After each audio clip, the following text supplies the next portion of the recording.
कोई साधु महात्मा ऐसा सिद्ध मिल जाए और वो हमारे दुख मिटा दे, ऐसा कभी नहीं हो सकता। ये पक्की बात समझ लीजिए, इस बात को दिमाग में बैठा लीजिए या कहीं जाकर परीक्षा ले लीजिए।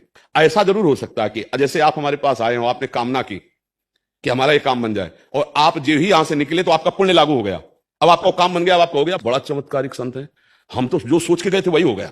बिल्कुल आपको सच्ची कह रहे हैं, इसमें आपका कर्म है, आपका पुण्य कर्म काम कर रहा है। और बोले यार जो जिस दिन से हम गए उस दिन से हमारा घाटा ही घाटा शुरू हो गया। वो संत से नहीं, वो आपका पाप कर्म लागू हो गया। इस राशियों को लोग जानते नहीं। वो बोले हम पक्का कहते हैं हमारा काम बन गया। क्या काम बन गया? क्या तुमने मृत्यु पर विजय प्राप्त कर ली? क्या काम पर विजय प्राप्त कर ली? क्या क्रोध पर? तो फिर काम क्या बना? वही जब काम चाहे तब गिरा दे, क्रोध चाहे गिरा दे। काम क्या बना? काम तो संतों से तब बनता है जब उनके उपदेश के अनुसार चले और हम इन विकारों पर विजय प्राप्त करके सच्चिदानंद भगवान को प्राप्त करें। अब भाई अध्यात्म कमई लोग सुनने वाले होते हैं, कमई लोग चलने वाले होते हैं, तो हमारी बात तो कड़वी लगेगी, पर ये कड़वी दवा है, अगर खा लिए तो स्वस्थ हो जाओगे, पक्की बात है।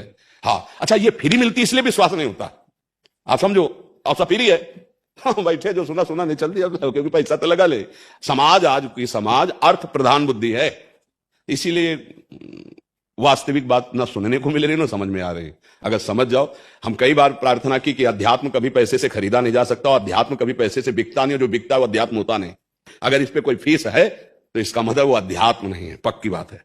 पैसे से अध्यात्म नहीं खरीदा जाता और अध्यात्म को कभी पैसे से जाना नहीं जा सकता।